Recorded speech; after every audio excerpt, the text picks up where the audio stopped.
We can't talk about self-worth, self-love, and self-confidence without considering the long-lasting and deeply negative effects the male gaze inevitably has on all women. It will impact how you see yourself, your confidence levels, even your mental health. And it's only once we learn how to break free from these standards and overcome the male gaze that we can finally be free in our authenticity, our self-expression, and loving ourselves truly for who we are without giving an F about what anybody else has to say. And that's what we'll be talking about in this episode of Matcha Talks with Tam.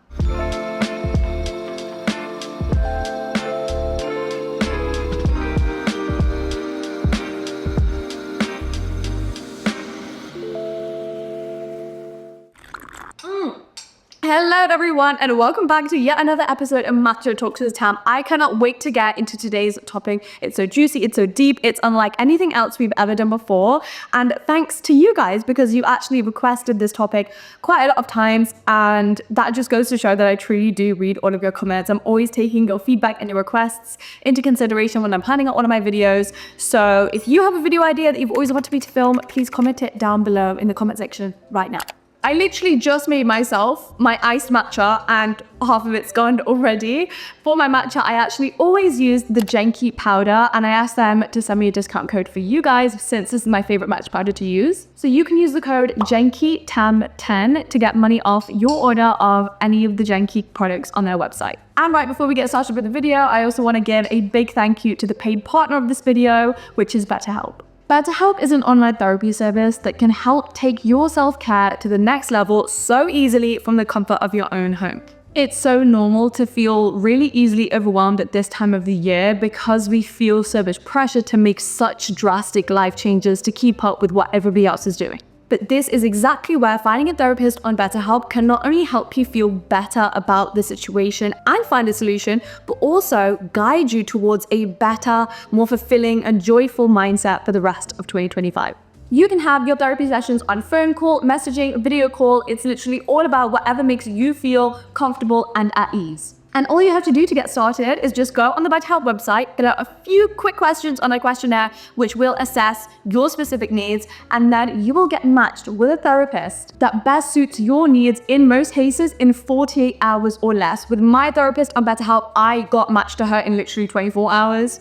And if the first therapist you're matched with doesn't quite feel like the right fit, which is super normal in therapy, then BetterHelp makes that entire process so much easier because you can switch to another therapist at no extra cost. I honestly think therapy is the best possible favor you could do for yourself on your self-growth and self-love journey. We're still at the beginning of the year. If you simply start now, you could have transformed your entire mindset, emotions, and mental health just by the end of the year. So if you're ready to commit to your self-care and level up into the best version of yourself, which I know all of you want to, then consider online therapy with BetterHelp. Okay, before I get into all of the steps on how to actually overcome and defeat the male gaze from taking over your life, because let me tell you, one thing it's going to do is take away your freedom to choose and just feel as your best self. Firstly, I want to break down what actually is the male gaze. A lot of people don't know what it is, but once you hear what I'm about to say, you will 100% relate and know that you have experienced it at one point in your life or another, or even still.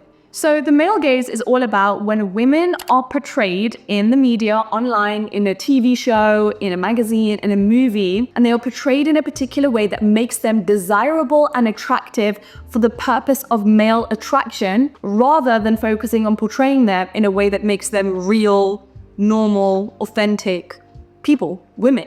There's more focus on their bodies and their sexual appeal rather than their thoughts or their personalities or what makes them them. In super basic terms, the male gaze is essentially looking at women from a man's point of view. So why does this even matter, and how do we know if you and all women have actually been affected by this? Well, truth is we have been, and that's because society has conditioned us to internalize the male gaze. A lot of the times you will see instances where men don't even have to say anything to us. Men don't have to come up to us and tell us, I want you to dress this way or I want you to look this way, because from when we were little girls, when we were children, we have seen the same repeated messaging and imagery and movies where women are portrayed portrayed in such a specific way that then conditions our mindset to see, well, then I must have to look like that or act that way or behave that way to be able to be desirable to men. When we speak, when we walk into a room, when we are talking about ourselves and trying to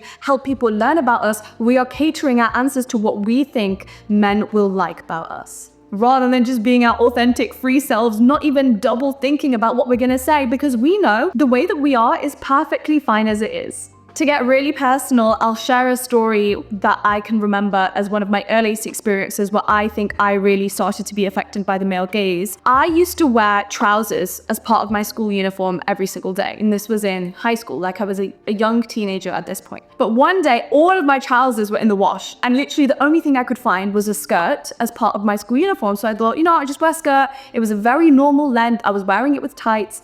Anyways, I was just walking through my school building with my friend. I was minding my own business. We were doing something, and two boys in my class walked behind us.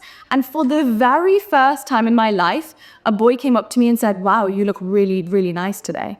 And my mind instantly switched to, this is the first time somebody said this to me simply because my legs are on show and simply because I look more feminine. Therefore, I should probably do this more often. And it wasn't just that experience that made me think that. Again, it was that paired with every single movie scene I've seen where a woman goes through this huge transformation where now she gets her hair blown out and she wears makeup and tight, feminine or revealing clothing, and then all of a sudden her life gets a lot better because now men like her. And again, this affected me because now I was changing my daily decisions and what I wanted to put on my body, which before used to be trousers because that was easier for me, because it was more comfortable for me, to then do something that inconvenienced me simply to appeal to men. If you're still not sure if this has affected you or if this is still ongoing in your life, then here are a few questions that you can ask yourself to really understand. 1, do I speak, act, live, or behave in ways that prioritize how men are going to perceive me?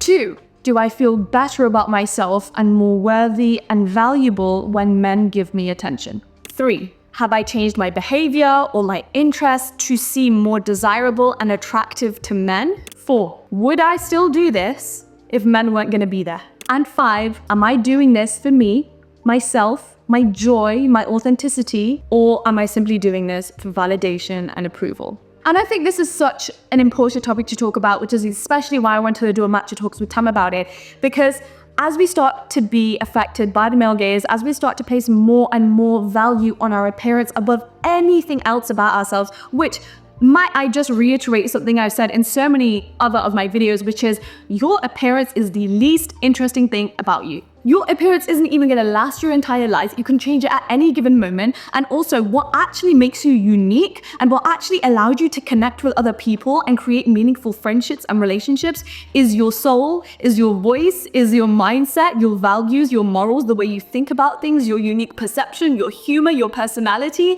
every authentic and unique thing that has ever made you, you, based on your unique life experiences. That is who you are. That is where your value and your worth and your true beauty lies, not your makeup or how tight your skirt is or whether men deem your body type or body shape attractive enough for their pleasure. But again, the reason that this can be so damaging is when we start to think more in that way, I fear that it actually silences us because we become so engrossed in the process of appearing attractive, which might just start in small steps. It's like, I'm gonna make sure that I'm wearing makeup all the time. I'm gonna make sure that my body parts are on show, or that I always look attractive based on this specific guy's preferences. And once you're showing up attractively to him physically, slowly over time that can grow to showing up in a way that you think is attractive to him, whether it be in the way that you are behaving, which will encourage you to speak up less, to make sure you're not doing anything that's going to ruin all of the effort you've put into seeming desirable. I don't want to say the wrong thing, but I don't want to, express my passion for this subject or this debate or this interest, because then what if he doesn't like me? So then you're forced to always second guess yourself and think before you speak, because men are there and you are worried that they are going to judge you or deem you as less attractive. And then you're in a prison of your own making in your own life because you simply can't be yourself. So Now that we have fully understood the male gaze, by the way, I have just run through it very quickly and I've given a very basic breakdown. There are so many amazing books you can read and there's so many amazing articles. And please, I do encourage you to do your own research, but for this video to be nice and concise, I just wanted to run through the basics. Now, in the second half of the video, we're going to be speaking about the really important steps on how to actually overcome the male gaze. I also want to preface this by saying, by no means am I blaming any women that are watching this video. If you have done any of the examples that I have spoken about in this video so far, don't feel badly about yourself. Okay, because I have done every single one of them. The whole reason I started my self-love journey in the first place, and this was only a few years ago, I was in my 20s, was because I craved male validation so much, was because I dated people over and over and over again, and I never gave myself a chance to just be alone with my solitude, because first and foremost, whether men loved me and found me desirable came first in my life, and that is really upsetting. But again, I don't even blame myself for that. That was a result of my circumstances. It was a result of the daily experiences I had gone through, a result of what various men had said to me in my life, and also the media and the society that I and everybody else watching this video has grown up with. But hopefully watching this video is going to mean that it doesn't have to keep being this way. All of the steps I'm going to break down are actually based on my own experiences of breaking away from male validation and approval, starting to live in a way that was the most authentic to myself, to stop seeking external validation, that built up my self-concept and self-worth, and helped me be the most self-loving I have ever been in my entire life. So here we go. Step number one is figuring out your style. Since a lot of the male gaze initially is based around altering your appearance to fit their desires, we need to rewind and we need to switch it up so we are altering our appearance for our own preferences. Because here's another story of how the male gaze really affected me. It hit me the most when I was in university because it was the most male attention I've ever gotten in my life. And because that felt so good for my ego, and because it finally felt like I was a pretty girl, I wanted to keep playing into that stereotype because it felt nice, because I never gave myself permission to feel beautiful on my own. And so with every single university night out, I had to wear the tightest clothing, the shortest clothing, which also, not shaming. If that's what empowers you and makes you feel effing amazing, I want you to do that by all means. But it's like I never gave myself a choice to even think about what I wanted to wear. It was about what is the sexiest thing I could possibly wear. So when it comes to redefining your style and making it about you rather than anybody else, it's about when you are in your room and you're about to get dressed, I want you to open up your wardrobe and I want you to think, what is calling out to me right now? What do I feel like wearing? What can I wear that's gonna make me strut out into the world feeling my most confident self? What is in line with my energy right now? What does beauty and attractiveness mean to me? I think this is so different for everybody. For me, I'm such a fashion girly. Clothes and dressing up, particularly overdressing, gives me so much joy. So when it came to redefining my style and getting ready for each day, I prioritize that. That is the center of it. How can I make my inner child so proud by showing up as the fashionista that I am on the inside? Beauty isn't about how you look to men. Beauty is about how you want to feel in yourself that day. Step number two to overcoming male validation is to simply stop thinking about it. The moment that you stop fixating it or even considering it as a part of your daily decision making is the moment that you will finally be living as your truest, most authentic self. Because taking it back to me wearing the sexiest possible dress that I could find on a university night out, imagine if I just wore what made me feel comfortable or made me feel cute and confident, and then lived so much in the present moment of actually enjoying the night out, of making memories with my friends, of dancing in the way that I wanted to dance, rather than trying to contain my movements to make sure I wasn't doing anything too out there or embarrassing. And this all links back to internal versus external validation. When you tell yourself that you are worthy as you are and you find your beauty within yourself by yourself, no one out here can tell you what you're worthy of. No one can make any sort of statement that you are not beautiful and desirable and perfect and worthy, because even if they do, you're never gonna believe it. It's just background noise. You have told yourself everything you need to believe about who you are and what your self-concept is and how you choose to define yourself, that nothing else is ever gonna affect you. Being concerned with being the most beautiful girl in the room is the most time-consuming, draining, inauthentic way to live. It eats up your emotional energy, it can take away from your mental health, it drains you of actual joyful moments you could be taking advantage of, and it takes away from your true purpose in this life. which guess what? Is to be happy, is to make memories, is to live the fullest possible life you could. But if the whole time you're thinking about, but my makeup doesn't look perfect, or my hair's too unfrizzy, or my body doesn't look right in this outfit, you're not living for all of the moments that are right in front of you that you could be taking advantage of. All of the people you could speak to, the new connections you could make, the amount of laughter you could experience. Just you being you means you're actually going to attract the man that you actually want so much more effortlessly. It's going to come to you because you're going to be vibrating at your most authentic self. The next step to overcoming is a very valid one. And this step is a question. And the question is, why does the man's opinion actually matter? Because let's just be real for a sec. When I was addicted to male validation, I used to see a man staring at me in public, on the street, whatever, as a compliment. And now when that happens, I'm just straight up scared. I am disturbed. I want to exit that situation immediately. I don't want to be in any situation ever where a random man feels that it is okay to objectify me, to sexualize me, to look at me up and down. Whether he thinks I'm super beautiful and stunning, I literally couldn't give less of a f. I already know that about myself. I do not need you to come over here and tell me it, sir, or even think about it. Please get on with your day. Thank you. Because we really got to take into consideration here, what if all men have bad taste? Not such a far-fetched theory. Younger me thought boys were so cool, and I put them on a pedestal, and that is exactly why I fell into the trap of prioritizing their point of view and focusing on the male gaze and male validation. And now I'm like, me putting men on pedestals. The same men that start podcasts bashing women. The same men that don't even see women as their equals. The same men that objectify and sexualize women. The same men we are scared to even be alone on a street with. And we need their approval. When you think about it that way, your mindset really starts to shift. The next step to overcoming is to start centering women. And by this, I don't mean waiting to get approval and validation from other women. Regardless of gender, approval and validation should only ever come from you. But what I mean by centering women is one thing that's massively helped me on my journey is to just become more of a girl's girl and not worry about competing with other women or trying to become the most beautiful woman in the room, but actually being besties with all of these women and living for women and trying to lift them up while I'm lifting myself up. And a really good example of this is what I do on social media. This was really such a great tool on my self-love journey. The second that I stopped dating for a year, decided to go on my self-love journey, and that's when I started to learn so much about other women's similar experiences to mine. I learned what they needed and the advice that would help them. And then every single day, I had a mission and I had a purpose to be able to help and empower other women to become confident like I was trying to be.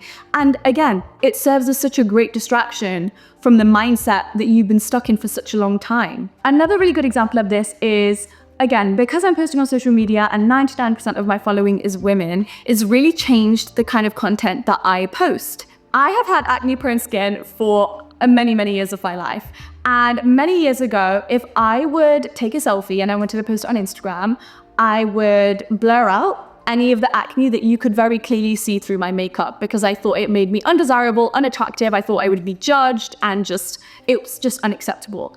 Now, and if you follow me on like Snap or Instagram, you can vouch for this to be true. I will take the selfie now, will post it immediately. It does not get edited. It does not get filtered. You can see all of my acne showing through my makeup because now I think if a man sees this and thinks it's ugly or doesn't like it for whatever reason, that's fine. Was not posting it for him anyway. I'm posting it for two reasons. One, me, because I felt cute in that photo and I know that's what it looked like and I know that flaws are a perfectly normal part of being a human being. It's not that big of a deal. And two, because so many women are gonna see this story and I really hope that if any of them are suffering from acne or do have a breakout and are feeling a little bit insecure, that me showing up, I hope that helps them feel just a little bit better about their day and about themselves today. That's the purpose. Okay, the next step. We have spoken quite a lot about appearance. Aside from appearance, it's also about your way of being and living and behaving. Like a conversation, for example. Whenever I used to start a conversation with anybody, I used to worry about what's gonna make a good impression. I used to second guess myself. I was so quiet and so shy because I would overthink every single possible thing I could say, and it kept me quieter. It kept me away from so many amazing connections I could have made, and I was lonelier as a result. And now my main personal rule for authenticity is I'm going to say what's on my mind.